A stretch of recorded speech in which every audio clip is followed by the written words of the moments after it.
Welcome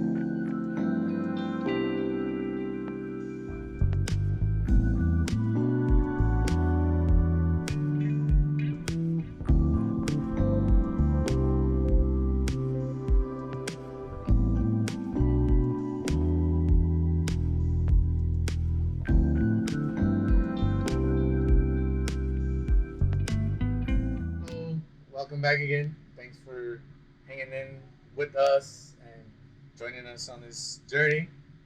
We are in the T6 basement. There's a whole lot of wine happening, a whole lot of food down here. So this dish that we're doing for you today is a play on shrimp and grits. At T6, we love using green chili. Um, so we use the green chili as a relish. But first, let's begin with our grits. You'll have the recipe for grits. Ours is prepared, and you shouldn't have to do this extra step of adding water. If you follow the recipe, they should be fresh, ready to go. So for us, we will get some grits started. So I have about a cup here. We're gonna add that to a pan, and I'm gonna add water just to bring it all back together. It's very chunky and lumpy here in this case, but slowly to come back together with that water. And while that's rolling, I'll show you how to make the relish. So just go ahead and take a bowl. We have green chili that's already diced, ready to go. So hatch season in Colorado, is ramping up. So go ahead and go get some. So I'll add the green chili into the bowl.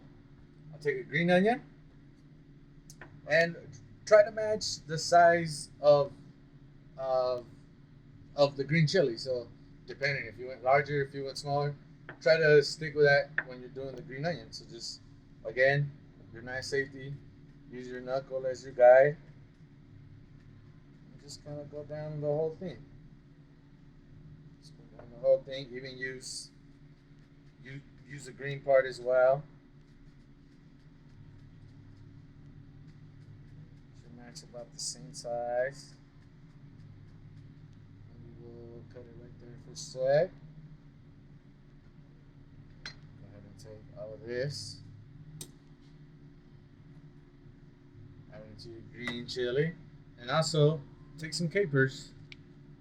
Again, well, capers we don't need too much, but as you can tell how all the size is just about the same. The green chili, the green onion, and the capers. They're all the same size. It's just easier to eat. So next we will season. Some salt, some pepper, and we will take some oil. And just enough just to bring it together. Just go ahead, give that a stir there. Keep an eye out on my grits here. Bring it all together. Picking up the big clumps.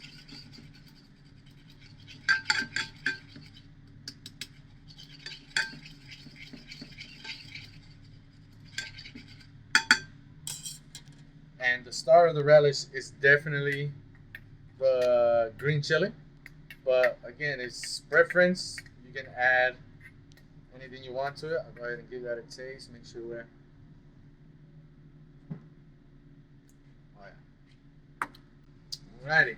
So our shrimp and grits have been working here. We want it to be thick. We don't want it like a soup. We don't want it too watery. We want to be able to just. Maybe a good test is to see how it sticks to your spoon. Because you don't want it to run off, so maybe just a little bit more. You want to make sure it's a bit more thicker there. We'll get back to it. but in the meantime, we could season our shrimp. So to avoid cross-contamination, perhaps a tray like this, a plate, anything you have at home, just to not get any of the shrimp juice on your cutting board, just to keep everything safe and sanitary. So I'm laying 5 shrimp out on the tray. And we will salt one side, pepper on the same side as well. And Those are ready to rock when we get our pan going. There you go. It seems like it's ready. The grits are ready to go. So I'm gonna go ahead and set that aside for a bit. Get another pan rolling. Put some oil on this one here. Get that nice and hot. We can start setting up our plates since the grits are ready. Let me take that. I'll grab a spatula. Just go ahead and empty it in there. Oh yeah. Nice and thick. Get rid of this one.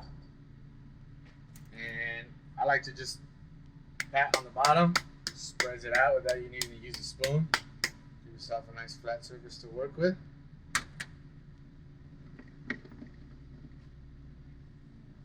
And then in the meantime, also our plating, we have ham. That's kind of just a little bit of garnish. It just needs a little bit. So while you're out, a nice, just very sliced very thinly. And you'll need some lime as we deglaze the pan. We'll hit it with a little bit of lemon and another trick, and of course, cold butter. Cold butter, like we've been talking in a lot of these recipes. Cold butter is a friend in the kitchen. Alrighty, so it looks like our pan is hot, and a great way to test that your pan is really hot. What you need for cooking the shrimp. Shrimp will cook very fast, but you want it hot. So it's simply just one drop into the oil. Just one drop. And it makes that noise. That means it's hot. It's ready to go. You just need a little drop just to test it. So again, just so my hands don't get contaminated, using just a simple tool, tongs, anything you have at home, just to keep your hands clean and sanitized. Go ahead and drop that into the oil. And your hands are free to keep working. So I will season this side of the shrimp as well. A little bit of salt, a little bit of pepper here. Shrimp goes really fast. So in the meantime, while that side goes real quick, I will take the leftover ends of my green onions, and we can cut at a bias just to have a nice little garnish after we plate. Set a bias and makes them really long. It's a cool little angle. It's a nice little cut. Make your dish fancy. Go ahead and I'll flip them over to the other side.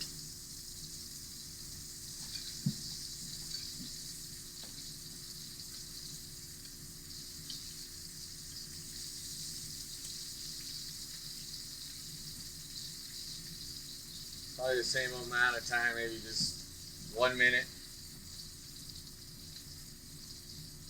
And then this time I will add again our good friend cold butter.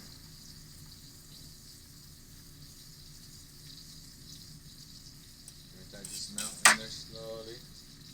Just keep that butter moving around.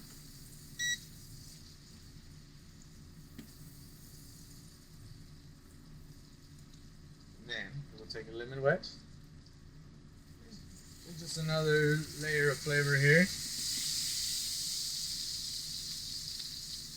those shrimp should just come right off and add the lemon juices in there. If not, go ahead. Give them a little bit of help there. Sometimes we all need a little bit of help. There it is. Cool. We can cut the heat there. We can let that sit for just a moment while you get your plate ready. Get your bowl ready. And again, plating.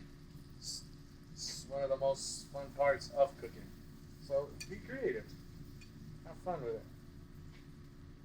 Usually we plate it different here at T6, but if you want to promote creativity, might as well try it out, huh? So you just line, let's say, one side of the bowl.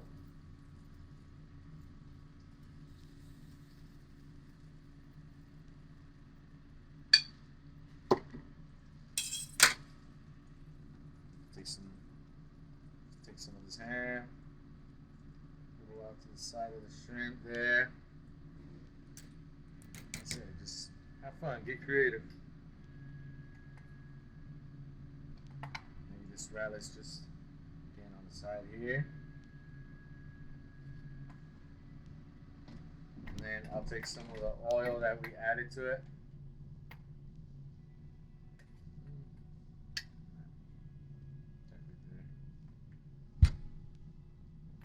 See some extra oil there.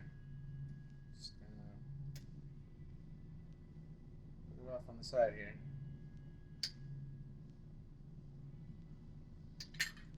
And then we'll take those green onions and go across it. So you go, have fun with the plating. Serve it to your guests. There's the shrimp and grits.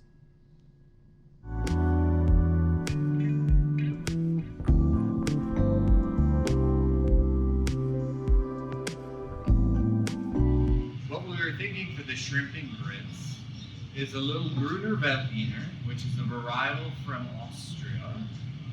Prodish is the producer. 2018. Why we like this with the shrimp and grits? It's got a nice sort of weight to it, but also bone dry, really easy, so it cuts through the richness of the shrimp and grits, and it's one of the most amazing little varietals around. The Austrians know how to do it.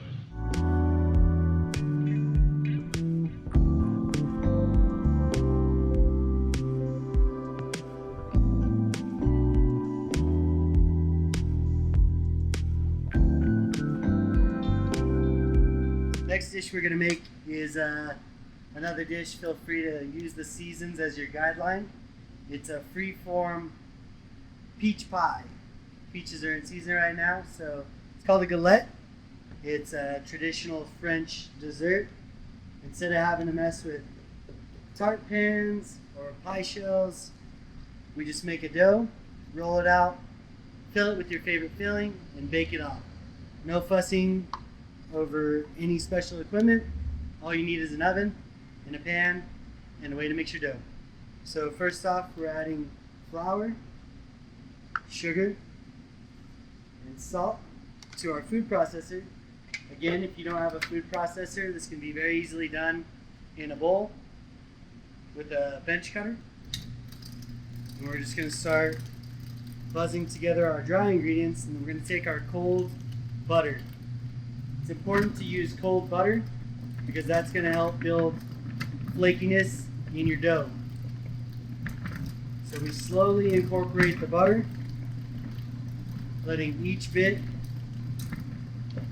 work its way into the dough before we're adding the next. Once all your butter is added, continue to run it until you have coarse, mealy flour. Feel free to scrape the walls, keep all the butter and flour down in the mixer. Feel free to add a few drops of water at a time. Be careful not to add too much water because a wet dough will just stick. You'll have trouble rolling it out and your pie shell will not come out. So you slowly add a few drops of water.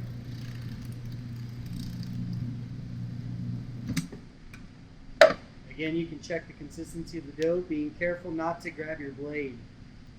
The food processor blades are usually very sharp. So once our dough can pretty much come together without falling apart, we take a little bit of bench flour, remove your blade, taking all the dough off with it, and then turn out your dough onto your board. Make sure to get all the bits out. Next, we're just going to mash it all together, being careful not to work it too much so that we don't incorporate the butter too much. Once you can pat it down into a disc without it breaking apart too much, you're good to go. So we flatten it out into a little disc.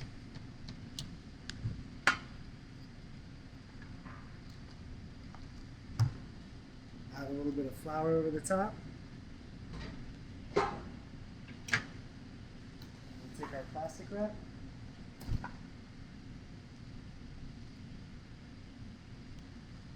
refrigerate this for half an hour.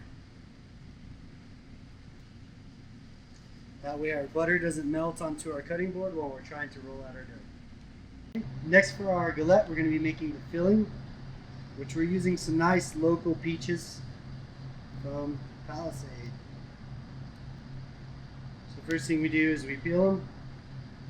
If you're using really ripe peaches, apply gentle pressure because we don't want to lose all the good flesh of the fruit. And this doesn't have to be something super. If you have some peels left on there, you're good. You don't need it super peeled and clean. Just want to take some of this off for the texture of the peaches. Once the majority of our peels are gone, we'll cut around the fruit, being very careful as the fruit is very juicy and slippery. So remove the pit.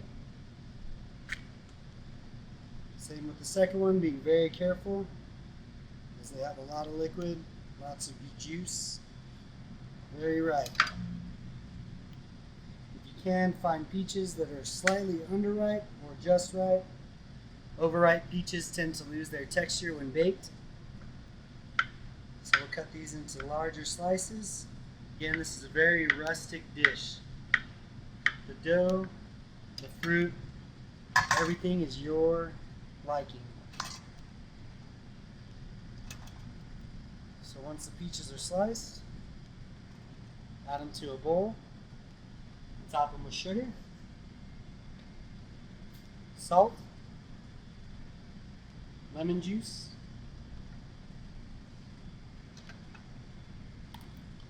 a bit of vanilla, and some cornstarch.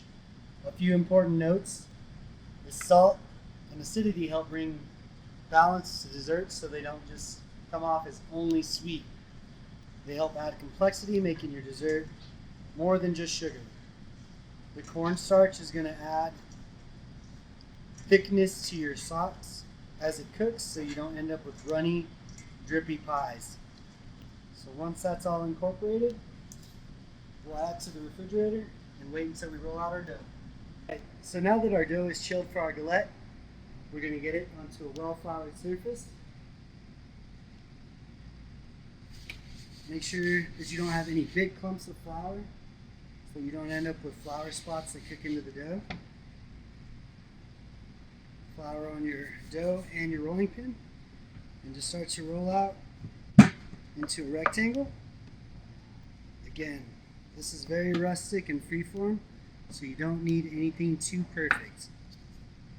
We'll rotate our dough again. Okay, once we have that,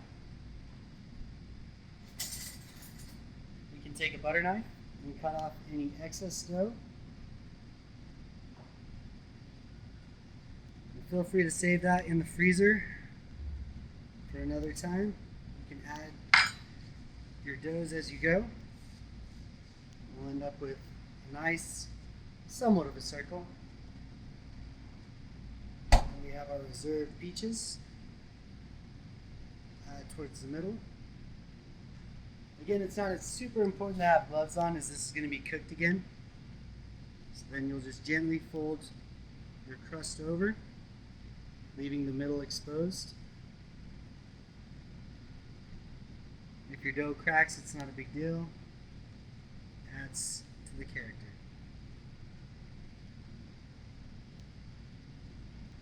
Okay, once we have our dough, our galette formed, we'll carefully transfer it over to a baking tray with parchment paper. And we're going to take some heavy cream and brush the dough. And once we have that, we'll add some coarse ground sugar or sugar in the raw to the crust to add some nice crystallization, caramelization, and some texture. Once that's all ready to go, we'll go in the oven, 350 for about 45 minutes. Once your tart dough is nice and browned all over and not pale, we're ready to cut into it. We want to let it rest for a few minutes so that the juices don't run out all over the place. After our tart is cooled and ready to go, we'll cut it into quarters.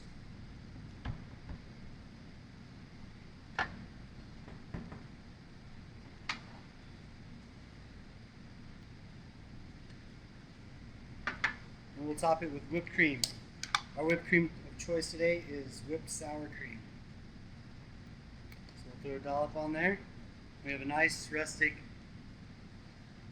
southern dessert.